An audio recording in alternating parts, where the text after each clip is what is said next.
Well, hello everyone, my name is Nick White and I am the CEO of Gourmet Garden. I'm here today really to tell you our story of our design-led innovation process we've just been through and the collaborations that we've had along the way to get us here. Whenever I get a chance really to talk to anybody, the first thing I'd like to know is, can I have a show of hands of the people who are aware of our products? Now, I don't want you to make me feel, you don't have to make me feel good, but I'd like to know how many of you with your hands up have still got them in your fridge? Okay, good. Probably just about a third. Okay, good. Thank you very much. Gourmet Garden is a Queensland company. We're based in Palmwoods in the Sunshine Coast. We specialise in the growing, processing and packaging of fresh herbs and spices, mostly into squeezable tubes that you can see there. Our herbs are mostly grown in Biloela, which is about 6 hours north of Palmwoods. They're grown on broadacre organic farms, and within 8 to 12 hours of harvesting, they'll be washed, cut and processed into a paste. We have a very clever patented technology which is all about protecting the essential oils in the plants from farm to plate. We don't use any heat treatment or acidification or preservatives. So it's been a patent that we've had for the last 10 years. We're about 200 employees. We're exporting to 15 countries around the world, and we're in every major supermarket you can think of globally, probably about 20,000 at the last count. So overall, we see ourselves as quite a successful company. But as successful as we've been, if you take Australia, which is our most mature market, we've been here for 14 years. We've probably spent $1 million on advertising every single year of that 15 years. And even in this market, we've only got about 15% household penetration, which means less than 2 out of 10 people are using our products. If you talk to users, they'll talk about how, obviously the flavour and how easy they are to use. But if you talk to non-users, there are really some barriers to our products.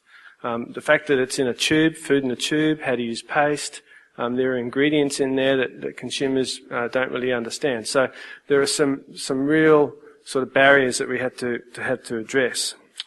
So 5 years ago, we sort of recognised that, well, we need to do something different because we're in 15 markets and our best market can only get to 20% household penetration with millions of dollars of advertising. It's not a sustainable model, moving forward.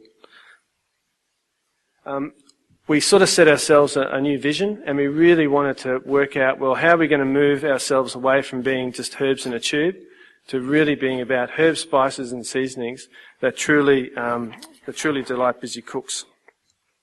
I'm really glad I don't have a light bulb, given it was the first 15 images that you came up with. But the challenge that we had probably 5 years ago as a management group is we sat down on a clean white sheet of paper. We said, what do we want? What would we be terrified of if a competitor, came out and had it? And we sort of, probably classified 5 criteria. We wanted a product that was already chopped, washed, and ready to use. The product had to retain most of its essential oils, so the colour, the flavour, the aroma was all there. We wanted something that was free-flowing.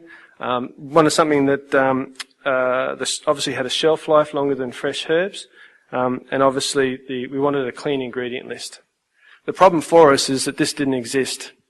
It was a world first. It was impossible to think where it was going to come from. So our first major collaboration really came with the research and scientific community.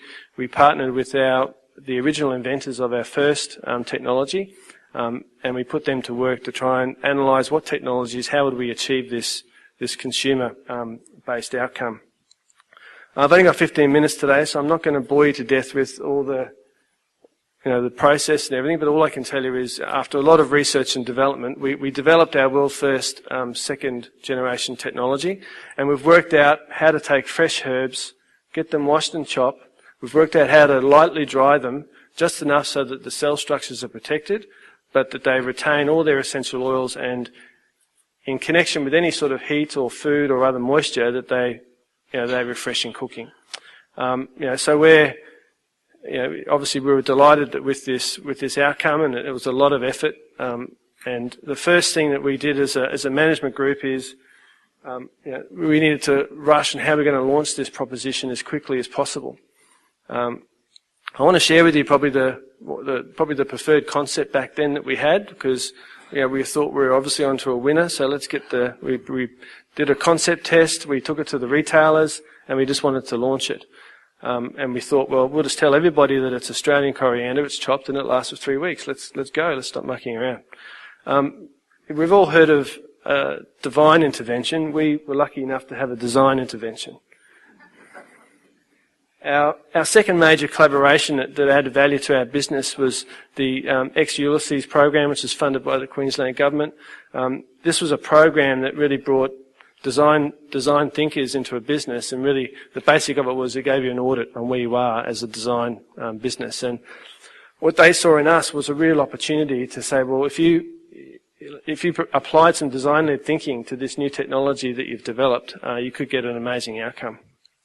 Our collaboration with that Ulysses team was really, I guess, the epiphany that design is really about a process. It is a set of skills and methods and tools and techniques that helps you, define and discover problems. It's not some just creative capability. The process that we've been through, and I know there's a couple of us in the room who participated in that program, really can be depicted by the squiggle. It's like being in a washing machine. You're going upward, down, backwards. It's quite amazing. But the process that it takes you through, it started us on a journey. The first step was really about trying to understand our consumers. And we thought we did a pretty good job. We did, usage and attitude studies and qualitative groups, and we thought we had strong insights on our consumers. This was a process that just brought a different level, to this process.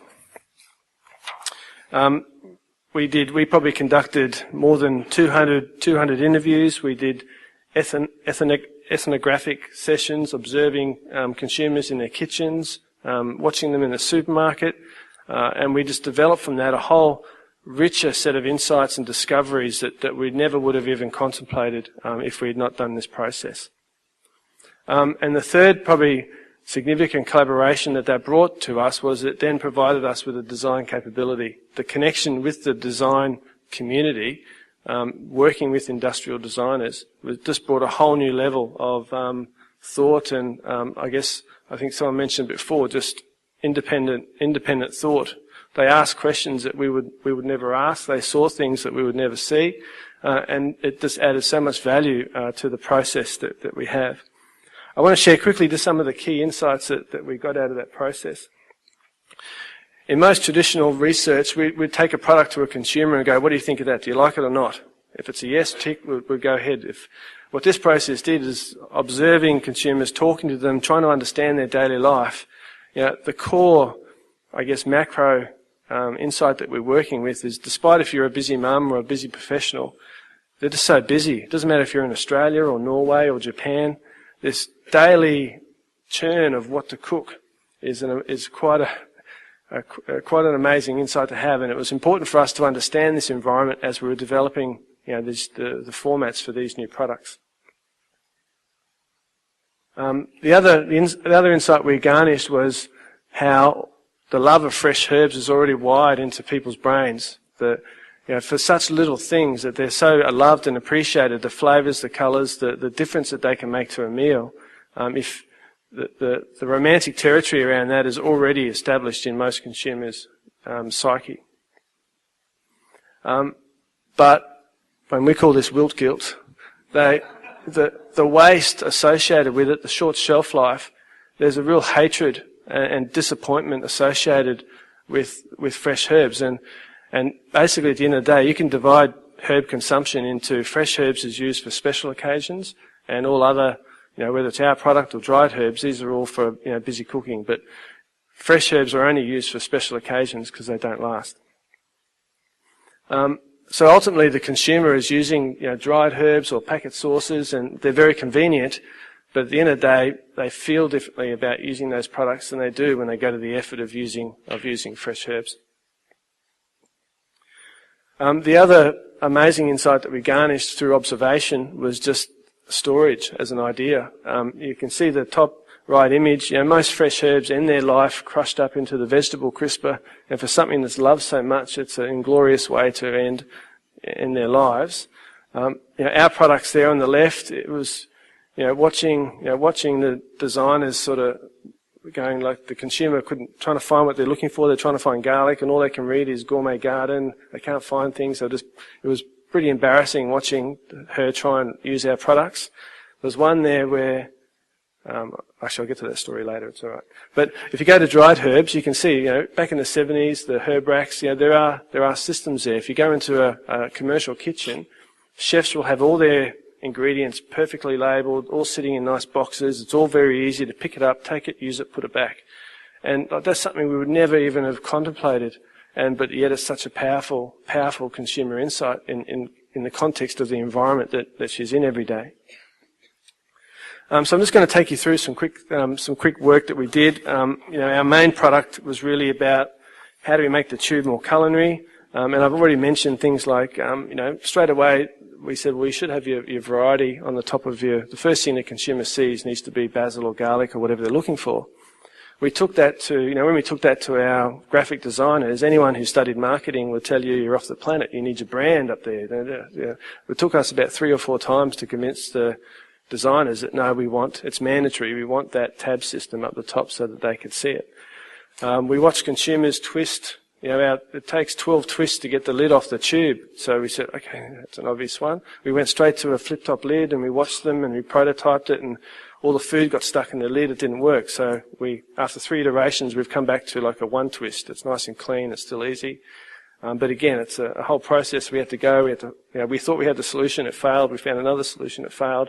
It's all about failing early and going back and building new prototypes. Storage was a big area. We focused on how can we store the herbs in the fridge, and we looked at a whole bunch of different mechanisms, but really this caddy system, about the shape of a milk bottle, was the best proposition that worked through research.